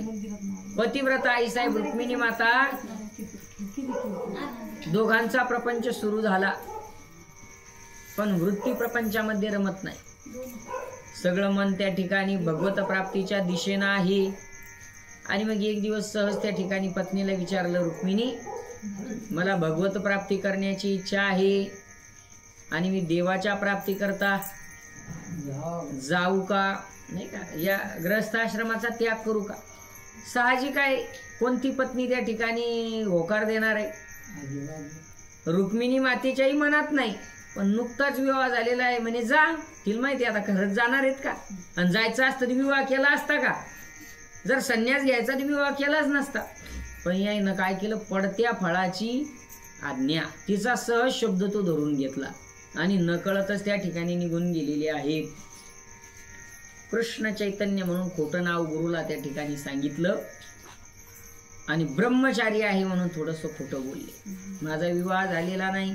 गुरुने सांगितलं काही हरकत नाही. मग त्या ठिकाणी विद्याग्रहण केली, विद्याग्रहण करायला लागले. पण इकडे आईसाहेब रुक्मिणी माता चिंताग्रस्त आहे की ज्यांच्यासोबत विवाह केला एकही अपत्य झालं नाही आणि ते निघून गेले, त्या माऊलीचं कसं काय त्या ठिकाणी मन लागणार आहे? ती आळंदीला आलेली आहे. आपल्या वडिलांसमेत कुठं आलेले आहेत? आळंदीला आलेले आहेत. आणि आळंदीला येऊन त्या ठिकाणी 84 सिद्धांचा जिथं वास आहे, 84 सिद्धांचा सिद्ध बेटी मेळा. सिद्ध बेट आहे बरं का, सिद्ध भेट नाही, सिद्ध बेट आहे ते बेट. त्या सिद्ध बेटावर 84 सिद्ध आहेत, म्हणजे शिवजींचे तिथं 84 सिद्धाचे अंश आहेत, तिथं आलेले आहेत. आपल्या वडिला सहमवेत तिथं राहू लागल्या. आणि मग आज जो सुवर्ण पिंपळ ज्याला म्हटल्या जातं, जिथं ज्ञानोबारायांनी समाधिस्थ झाले, सो सिद्धेश्वर, त्या शिवजींचं नावच काय आहे? सिद्धेश्वर आहे. तिथं प्रदक्षिणा करू लागल्या. माझा पती लवकर परत यावा म्हणून नवस करू लागल्या. बघा, ते गेले सर्वस्व त्याग करून आणि या पतीची वाट पाहू लागल्या. आणि मग ते गुरु तीर्थयात्रा करण्याकरता आलेले आहेत. आणि मग या माऊलीने त्या ठिकाणी दर्शन घेतलं. आणि आता गळ्यामध्ये काळी पोत मंगळसूत्र आहे. साहजिक आहे, त्या ऋषींनी, त्या गुरुजींनी आशीर्वाद दिला. अष्टपुत्र सौभाग्यवती, तिच्या डोळ्यामध्ये पाणी आलेलं आहे रुक्मिणी मातेच्या. महाराज, अष्टपुत्र सौभाग्यवती भव कसं शक्य आहे? अहो, माझ्या पतीनी विवाह केला आणि सहज मला विचारलं, मी होकार दिला आणि संन्यस्त झालेले आहे. ऋषींच्या लक्षात आलं, म्हणे विवाह झाल्यानंतर एवढ्या लवकर संन्यस्त होता येत नाही, कारण ही सर्वस्वाचा त्याग करून आलेली माऊली. स्वतःचं बापाचं नाव सुद्धा ठेवत नाही, सगळ्या सुखाचा त्याग करून, सगळ्या नात्या गोत्याचा त्याग करून याच्यासाठी येते. आणि मग हे चुकीचं आहे. कधी गेलेत, काय गेलेत सांगितलं, जवळपास 4 महिने पूर्ण होत आलेले आहे. 4 महिने झाले. कसा वर्ण आहेत? गौरवर्ण आहे. 4 महिन्यापासून बरोबर आपल्याही आश्रमात एक शिष्य वाढला. काही लक्षण वगैरे आहे का? हो म्हणे त्यांच्या खांद्यावर चट्टा आहे काळा. बर, अशी जन्मखून सांगितल्यावर त्याने सांगितलं, लवकरच तुझा पती तुला लवकर प्राप्त होईल. आणि मग तिने सांगितलं, जर तसं झालं 108 प्रदक्षिणा मी या सुवर्ण वृक्षाला त्या ठिकाणी घालेल. अशा प्रकारे त्या ठिकाणी रुक्मिणी मातेनं आपल्या मनातली इच्छा प्रकट केलेली आहे. आणि मग ती निघून गेलेले. त्यांच्या लक्षात आलं, हे सगळं जो काही वृत्तांत आहे, आपल्याला ज्यानं नाव सांगितलं कृष्ण चैतन्य म्हणून, तोच हिचा पती असावा. खांद्यावरची खूण पाहिली, मिळती जुळती आली आणि मग सांगितलं, सांग तू खरंच कोण आहे? तुझा विवाह झालेला आहे का? शरण आले त्या ठिकाणी विठ्ठल पंतांनी सांगितले, हो माझा विवाह झाला, पण पत्नीची आज्ञा मिळाली. म्हणजे आज्ञा नाही मिळाली, ती बोलली आणि तू शब्द धरला, पण महाराज माझी इच्छा त्या ठिकाणी प्रपंचामध्ये नाही, तुला जावं लागेल. कारण एक तर तू आता विवाह केला आणि ग्रस्थाश्रमाचा धर्म आहे, तुम्हाला जावंच लागेल. त्यानंतर ग्रस्थाश्रम काही काळ पूर्ण झाल्यानंतर तुम्ही नंतर संन्यास घेऊ शकता, पण अगोदर तुम्हाला येता येणार नाही. आणि म्हणून गुरुची आज्ञा म्हणून संन्यस्त जीवनातून पुन्हा ग्रस्थामध्ये स्वीकार केला. बस एवढी चूक झाली ब्राह्मणांच्या दृष्टीनं. 7 मिनिटं बाकी आहे. ब्राह्मणाच्या दृष्टीने एवढी चूक झाली. संन्यासी परत आला, पुन्हा गृहस्थाश्रम स्वीकारला. सगळे लोक दूषण देऊ लागले, अरे संसाराची आवड होती तर संन्यास घेतलाच कशाला, आणि संन्यास घेतला तर पुन्हा परत आला कशाला, भलत सलत बोलू लागले. करता करता क्रमशः आता भगवान परमात्म्याला त्यांच्या पोटी अवतार घ्यायचाच होता, नाही का? अवतार पांडुरंग. पण अवतार काय घेतला? लोपले ज्ञान जगी हित नेनती कोणी. अवतार पांडुरंग, अवतार पांडुरंग. नाव ठेविले ज्ञानी, नाव ठेविले ज्ञानी. आरती ज्ञान राजा महाकैवल्य तेजा. सेविती साधू संत मनोवेदला माझा. काय लोपले ज्ञान जगी. जगात ज्ञान होतं पण ते थोडस झाकलं होतं, लोपलं होतं. मग ते लोपलेलं ज्ञान ज्ञानोबरायांनी काय केलं? प्रकट गुह्य बोले विश्व ब्रह्मची केले. राम या जनार्दनी पायी टकची ठेले. आरती ज्ञान राजा. ते लोपलेलं ज्ञान ज्ञानोबरायांनी प्रकट केलं. आणि याच शुभ मुहूर्तावर, अर्थात गोकुळ अष्टमीच्या शुभ मुहूर्तावर, श्रावण वद्य अष्टमीच्या दिवशी आईसाहेब रुक्मिणी मातेच्या पोटी ज्ञानोबराय अवतार घेणार आहेत. तो अवतार, ते प्राकट्य एकाच वेळेला भगवान श्रीकृष्णाचं सुद्धा त्याच वेळेला आहे. ज्ञानोबरायांनी गीता संस्कृत ग्रंथ आपल्यासाठी मराठीमध्ये केला आणि ज्ञानाचे दार सर्वसामान्य लोकांकरता उघडल्या गेले. अशा प्रकारे ज्ञानोबरायांचा अवतार, भगवान श्रीकृष्णाचा अवतार एकाच वेळचा आहे. आता भगवान श्रीकृष्णाचा जन्मकाळ आपण पाहणार आहोत. आता श्रीकृष्णाचा जन्मकाळ पाहो आले निर्जर सकळ. दुदुंबिना दे निराळ, दुमदुमले ते दवा. दुदुंबी वाजायला लागलेले आहेत. आकाशामध्ये देवलोक जमा झालेले आहेत आणि सर्वजण आकाशातून पाहत आहेत. विमानांची झाली दाटी, वाव नाही नभा पोटी. करीती देव सुमन वृष्टी, आनंद पोटी न समाये. आकाशामध्ये सगळे देव जमा झालेले आहेत.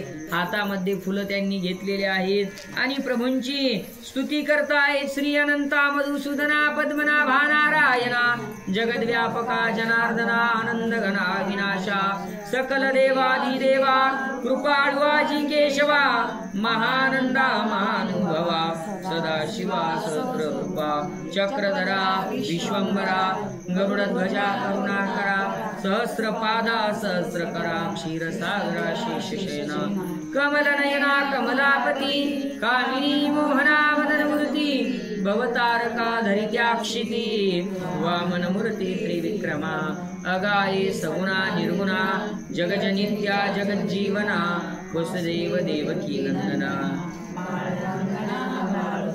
तुका आला लोटांगणी मज ठाव द्यावाधी चरणी हेची करीतसे विनवनी भववंदनी सोडवावे सकल देवादिदेवा कृपाळू आजी केशवा महानंदा महानुभवा सदाशिवा सहस्ररूपा स्तुती केलेली आहे भगवान परमात्म्याची 3 मिनिट बाकी आहे भगवान परमात्मा अवतीर्ण होणार आहे आता कोणता काळ आहे देवाच्या अवताराचा बघू आपण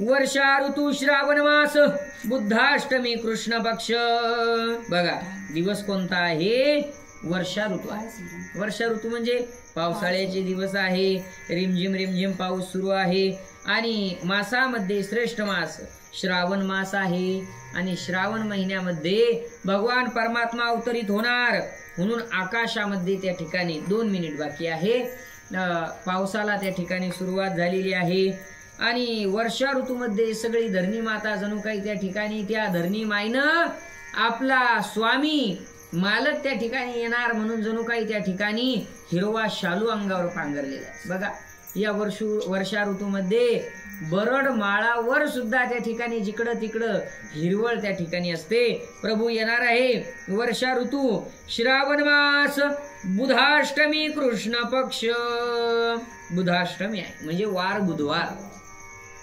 प्रभूंच्या अवताराचा दिवस कोणता आहे तर बुधवार आहे आणि कृष्ण पक्षातली अष्टमी तिथी आहे अष्टमी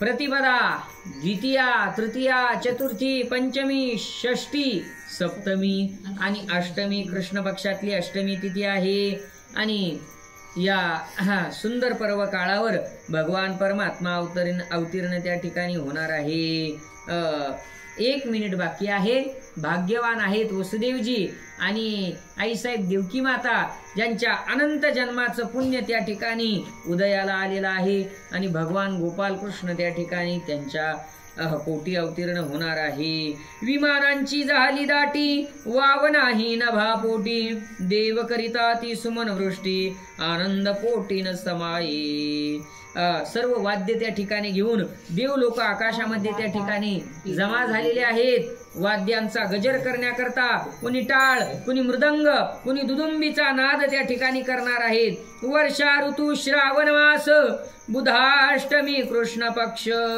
वर्षा ऋतू श्रावण मास बुधाष्टमी आणि कृष्ण पक्षाचा अवधी झालेला आहे वर्षा ऋतू श्रावण मास बुधाष्टमी कृष्ण पक्ष अवतरला कमलदलाक्ष रोहिणी नक्षत्र ते दिवशी कुंडली कवरदा श्री ज्ञानदेव तुकाराम गोपाल कृष्ण भगवान की जय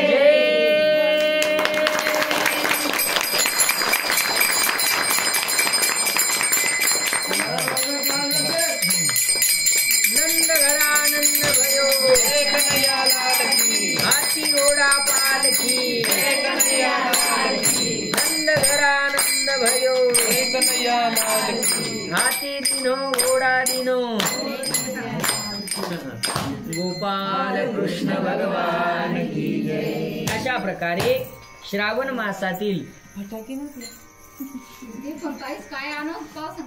वद्य पक्षातील अष्टमीच्या दिवशी भगवान श्री गोपाल कृष्ण अवतीर्ण झालेले आहेत जन्माला आलेले नाही देवाचा अवतार होत असतो अवतीर्ण झाले लीला आहे अयोनी संभव प्रगटला हा राघव जसं प्रभू श्रीरामचंद्रजींचं वर्णन असंच आहे किंवा नामयाचा स्वामी अयोनी संभव नोहे काही श्रमी नामयाचा स्वामी प्रकटला मातेला कोणताच त्रास नाही नोहे काही श्रमी कोणता त्रास नाही श्रम नाही का स्वामी प्रकट झालेले आहेत. तिथं काही देहाद्वारे त्या ठिकाणी जन्म झालेला नाही, तर प्रभू अवतीर्ण झालेले आहेत. आणि शंखचक्र गदा चतुर्भुज रूप भगवान परमात्म्याने धारण केलं आणि चतुर्भुज रूप धारण करून त्या ठिकाणी यशोदा देवकी मातेला दिव्य रूपामध्ये प्रभूंनी त्यांच्या पूर्वीच्या तिन्ही जन्माची आठवण करून दिली आणि त्यांनी केलेल्या तपश्चर्येचं त्या ठिकाणी फळ त्यांना सांगितलेलं आहे की पुत्र रूपाने मी तुमच्या पोटी जन्माला यावा, अशी कश्यप आणि दिती यांची जी काही इच्छा होती त्या कश्यप दितींची इच्छा पूर्ण करण्याकरता तेच वसुदेव आणि देवकी रूपामध्ये आहेत आणि त्यांच्या पोटी भगवान श्री गोपाल कृष्ण अवतीर्ण झालेले आहेत. आणि याच पर्व काळावर ज्ञानोबाराय सुद्धा विठ्ठलपंत आणि आईसाहेब रुक्मिणीच्या पोटी अवतीर्ण झालेले आहेत. दोघांचं कार्य सुद्धा एकच आहे, एकच आहे, एकापेक्षा एक श्रेष्ठ आहे. एकानं एका करता उपदेश केला म्हणजे कोणाकरता? अर्जुनाकरता. पण दुसऱ्यानं सगळ्या जगाकरता ते ज्ञान मराठी भाषेमध्ये आपल्या मराठी भाषकांसाठी त्या ठिकाणी करून दिलं. पण एकासाठी अवतीर्ण होतो तो देव असतो आणि जगासाठी अवतीर्ण होतो तो संत असतो. विश्वमाऊली ज्ञानोबाराय सुद्धा आज प्रकट झालेले आहे. श्री संत ज्ञानेश्वर महाराज की जय. ज्ञानोबारायांचा सुद्धा सप्तशतकोत्तर सुवर्ण महोत्सव, सुवर्ण महोत्सव म्हणजे 750 वर्ष कंप्लीट ज्ञानोबारायांच्या अवताराला झालेले आहेत. आणि आपण या ऐतिहासिक क्षणाचे साक्षीदार आहोत. ज्ञानोबारायांच्या 750व्या जन्मोत्सवाला आपण या ठिकाणी उपस्थित आहोत. भोलेनाथ संस्थानवर आपण मोठा सोहळा या ठिकाणी पार पाडलेला आहे. आपण सर्व भाग्यवान आहोत. असो, भगवान परमात्मा अवतीर्ण झाले. वसुदेव देवकीला दर्शन दिलं. देवकी मातेनं सांगितलं, देवा अरे पुत्र रूपानं बाल्य रूपानं तू येणार होता, कोण विश्वास ठेवणार असा? चतुर्भुज रूप 8 वर्षाची मूर्ती तू धारण केली, कोण तुला बाळ म्हणणार आहे? देवानं सांगितलं, तुमची बालक या रूपामध्येच इच्छा मी पूर्ण करणार आहे. आणि मग भगवान परमात्म्यांनी त्यांच्यावर मायेचं पांघरून घातलं.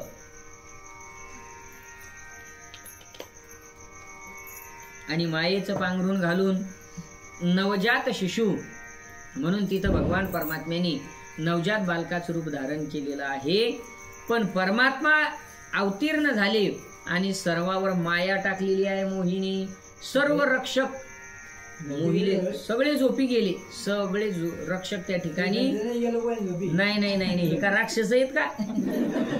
झोपणारे कोण आहेत? इथं नाही बाबा कोणी, सगळे राक्षस झोपी गेले. तुम्ही ध्यानात ठेवा, आता उद्यापासून जे झोपले ते हिच्यात आलं बरं तसं म्हणून सांगून राहिलो. सगळे राक्षस झोपी गेले. भगवान परमात्मा त्या ठिकाणी, भगवान परमात्म्याने वसुदेवजींना सांगितलं. काय सांगितलं? बाबा जरा अलीकडे या, अलीकडे या. हो, मला तुमच्या कानात एक गोष्ट सांगायची. इतकं सांगेल, कानात काय गप्पा सांगतो बाबा? कानात एक गोष्ट सांगायची. म्हणे काय सांगायची? सांगा म्हणे.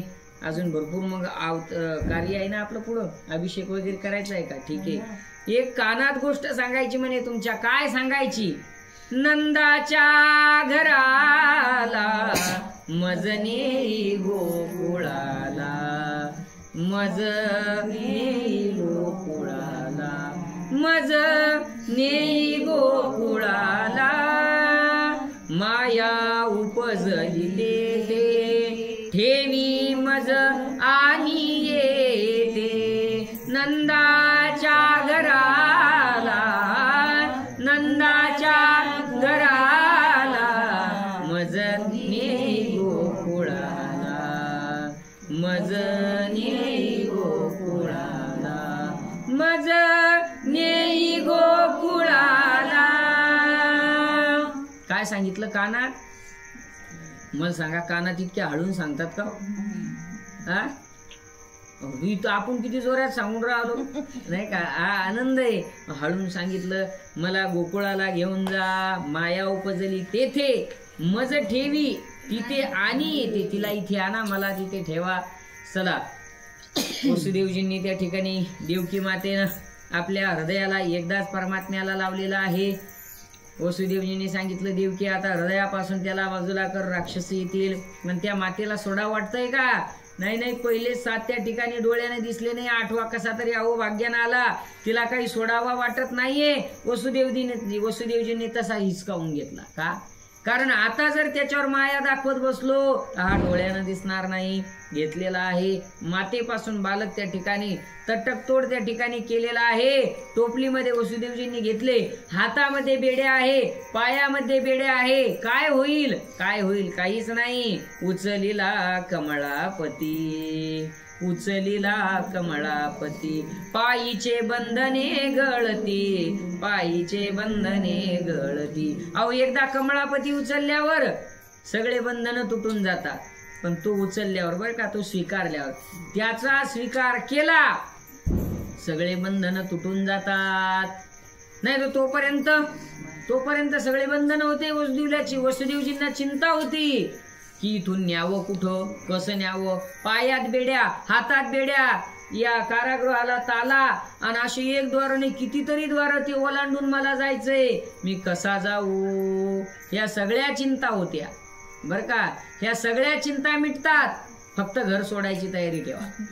नाही का, पंढरपूरला जायचं इकडं कसं होईल, पैठणला जायचं तिकडं कसं होईल, नाही का, सगळे मार्ग मोकळे होतात. फक्त तुम्ही त्याचा स्वीकार करा, त्याला आपल्या हृदयामध्ये धारण करा, मग सगळे बंधन त्या ठिकाणी तुटून जातात. सगळे बंधन आपोआप तुटले आणि वसुदेवजी निघालेले आहेत. सगळे द्वारपाल झोपलेले आहेत, सगळे राक्षस झोपलेले आहेत. वसुदेवजींनी एक एक एक एक दरवाजा पार करत यमुना नदीच्या काठावर आलेले आहेत. जायचं कुठं? गोकुळामध्ये जायचंय, वृंदावनामध्ये जायचंय, गोकुळामध्ये जायचंय. आणि मध्ये आड आहे मथुरेच्या आणि गोकुळाच्या आड यमुना नदी आहे. ती काय लहान आहे का? सामान्य नदी नाही, यमुना फार मोठी नदी आहे. आता वाट कशी मिळणार? कशी वाट मिळणार? पण विचारच नाही. आता साक्षात भगवान परमात्मा आपल्या जवळ आहे ना. हरी आला हाता मग कैची भय चिंता, मग कैची भय चिंता, मग कैची भय नाही, चिंता नाही. हाती हरी आहे ना. साक्षात भगवान परमात्मा जवळ असल्यामुळं भीती नाही, चिंता नाही. पाऊल यमुनेमध्ये त्या ठिकाणी प्रवेश केलेला आहे वसुदेवजींनी. आणि तो त्या ठिकाणी यमुनाजीचं पाणी त्या ठिकाणी वाढत आहे. कोण आहेत त्या? पत्नी आहे, पत्नी. यमुनाजी म्हणजे कोण आहेत? पत्नी आहे. त्याच कालिंदी म्हणून त्यांच्याशी विवाह, ज्या अष्टनायिका आहे ना त्यापैकी जी कालिंदी आहे, ती कालिंदी म्हणजे यमुनेचंच रूप आहे, तिला कालिंदी म्हणतात. आणि आपल्या पतीच्या दर्शनासाठी ती उत्सुक झालेली आहे. आणि पतीच्या दर्शनाकरता उत्सुक झालेली ती यमुनेचा पूर वाढता वाढता कमरेपर्यंत, छातीपर्यंत आकंठ आलेला आहे. वसुदेवजींनी प्रार्थना केलेली आहे, प्रभू हे काय आहे, तुम्हाला तिथपर्यंत पोचवायचंय. भगवान परमात्म्याच्या लक्षात आलं की पती भेटीसाठी उत्सुक झालेली माझी पत्नी यमुना उचंबळून त्या ठिकाणी आलेली आहे. प्रभूंनी लीला केलेली आहे. आपल्या पदस्पर्श करण्याकरता आपला पाय बाहेर काढलेला आहे आणि तुडुंब भरलेल्या यमुना मातेला प्रभूंच्या पायाचा चरणस्पर्श, अंगुष्ठाचा, अंगठ्याचा चरणस्पर्श झाला आणि यमुना मातेनं त्या ठिकाणी वाट दिली. प्रभूंनी वचन दिलेलं आहे, माझ्या सर्व बालक्रीडा तुझ्या काठावर होतील, आपला सहवास निरंतर राहील. अशा प्रकारचं वचन तिनं पतीकडून घेतलं. नंतर वाट दिली. वसुदेवजी पोचलेत, नंदाच्या घरी पोचलेले आहेत. तिथे सुद्धा माया ज्या यशोदा मातेच्या पोटी त्या गर्भामध्ये होत्या, त्यांचाही जन्म त्या ठिकाणी अवतार मायेचा झालेला आहे. मग काय महाराज, आवळा दिला कवळा घेतला, काय उलट झालं? कोवळा दिला ना आवळा घेतला. कोवळ्याला किंमत जास्त आहे, आवळ्याला किंमत कमी आहे, नाही का? माया घेतली ना, दुःख घेतलं दुःख आणि सुख ठेवून दिलं. सर्व सुखाचे आगर बापर कुमारी ठेवून दिलं, सगळं सुख तिथं ठेवून दिलं आणि ती माया घेऊन परत निघालेली आहेत. आता माया घेऊन परत निघालेली, परत ती नदी पार केली आणि जसा कारागृहामध्ये प्रवेश केला, सगळे कारागृहाचे दरवाजे बंद, हातामध्ये बेड्या, पायामध्ये बेड्या. का झालं हे? मायेचा स्वीकार झाला की सगळ्या बेड्या आल्या. सध्या बेडी नाही आणि हातकडी नाही, मोकळे मोकळे. मायेचा स्वीकार केला की बिडी बिडी हाता मेळ्यानं करतात लोक. चांगले 50-50 लोक येतात आणि हातानं गुंतून घेतात नाही का. हळद लागत नाही, हळद नाही, हळद नाही, हळद नाही. मायेचा स्वीकार झाला आणि मग माया रडायला लागली. जशी माया रडायला लागली रक्षपाळ जागे झाले. वाचवा, धावा धावा धावा धावा, कंसजीला त्या ठिकाणी निरोप द्या. आणि मग सगळे धावायला लागले. कंसाला निरोप पोचलेला आहे, कंसाला निरोप पोचला आणि कंस सुद्धा त्या ठिकाणी तसाच रात्री आलेला आहे धावत धावत हातामध्ये तलवार घेऊन. कुठे माझा आठवा, कुठे आठवा, कुठे माझा शत्रू, कुठे माझा काळ. आणि असं करता करता शोधना करता आलेला आहे. देवकीच्या मांडीवर असणारी ती माया हाताने हिसकून घेतलेली आहे आणि पाहतो तर पुत्र नाही, ती कोण आहे, कन्या आहे. पण विचारच नाही, हा माझा शत्रू कोणत्याही रूपामध्ये माझा घात करू शकतो. म्हणून त्या ठिकाणी हातामध्ये घेतलेली आहे, गरगर गरगर गरगर फिरवली, शिळेवर आपटणार. तेवढ्यात ती आदिमाय शक्ती आता त्याच्या हाती लागणार आहे का ती. तिने सांगितलं ब्रह्मादिकांना मेळ लागू दिला नाही, याच्या काय हाती लागणार आहे. तशीच हातातून निसटली. आकाशामध्ये अष्टभुजा नारायणी जगदंबा रूपामध्ये प्रकट झाली. सांगितलं तुझ लागी वधी उपजला मज आधी. अरे तुला मारण्याकरता माझ्या आधी तो उपजलेला आहे, तो गोकुळात वाढतोय. बस एवढं सांगितलं. अंतर्धान पावलेली आहे. कंस निघून गेलेला आहे. असा झाला मथुरेतला वृत्तांत. आता वृत्तांत गोकुळातला. अर्धरात्र उलटून गेली. यशोदा माता निमग्न आहेत. परंतु प्रसूती काळ जवळ आला म्हणून काही दास्या संरक्षणार्थ त्या ठिकाणी चक्कर त्या ठिकाणी मारत होत्या. आणि एका चक्रला आलेल्या दाशीच्या लक्षात आलेला आहे की यशोदा मातेची प्रसूती झालेली आहे. आता तिथं काय मायेनं सगळ्यांना मायेमध्ये त्या ठिकाणी मोहित करून टाकलेलं होतं. आता हे सगळा वृत्तांत घडायचा असल्यामुळं कोणीच त्या ठिकाणी कोणी जागी नाही, सगळे निद्रिस्त आहे. त्या दूतीने जागी केलं, यशोदा, अरे यशोदा, नींद से जागो, क्या हुआ, अरे लल्ला भयो है, लल्ला भयो है, लल्ला भयो है असं म्हणता म्हणता यशोदेला त्या ठिकाणी हलवलं, जाग केलं. यशोदा माता जागा झाली. पाहते आपलं पुत्रमुक्तीनं त्या ठिकाणी पाहिलेलं आहे. भगवान परमात्म्याला आपल्या ओसंगी घेऊन स्तनाग्र त्या ठिकाणी त्याच्या मुखामध्ये देऊन त्याला तृप्त केलेलं आहे. पाहता पाहता ही बातमी सगळ्यात महत्वाची नंदराजाला देण्याकरता दासी त्या ठिकाणी धावायला लागल्या. नंदजी आनंद भयो, जय कन्हैया लाल की. नंद घरा आनंद भयो, जय कन्हैया लाल की. नंदराजांनी त्या ठिकाणी मोठ्या आनंदाने त्यांना बक्षीस दिलं. पाहता पाहता सर्व गोकुळामध्ये ही बातमी पसरली. प्रातःकाळ झाला आणि प्रातःकाळ झाल्यानंतर सगळ्या गोकुळामध्ये ही बातमी त्या ठिकाणी पसरलेली आहे. आता बातमी पसरण्याकरता कोणत्या चॅनलवर आली पहिली बातमी? सगळ्यात फास्ट चॅनल कोणतं आहे सांगा बरं तुम्ही? एबीपी माझा, जी24 तास, IBN Lokmat, national, DD national, DD Sahyadri.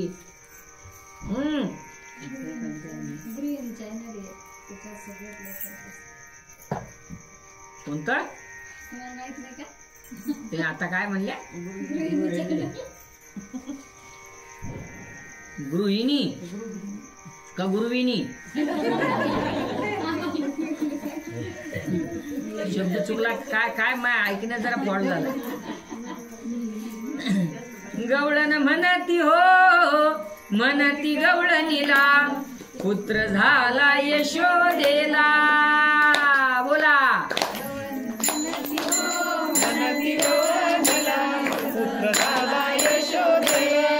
म्हणती हो, म्हणती गवळणीला, पुत्र झाला यशोदेला.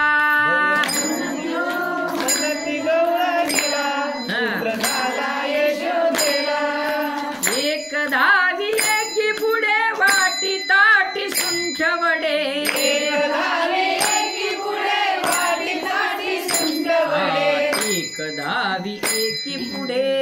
वाटी ताटी सुंठ वडे. गवळण म्हणती पुत्र झाला यशोदेला गवळण म्हणती हो म्हणती गवळणीला पुत्र झाला यशोदेला म्हणती हो म्हणती गवळणीला पुत्र झाला यशोदेला गवळण म्हणती हो म्हणती गवळणीला पुत्र झाला यशोदेला हा श्रीनीची वान भरो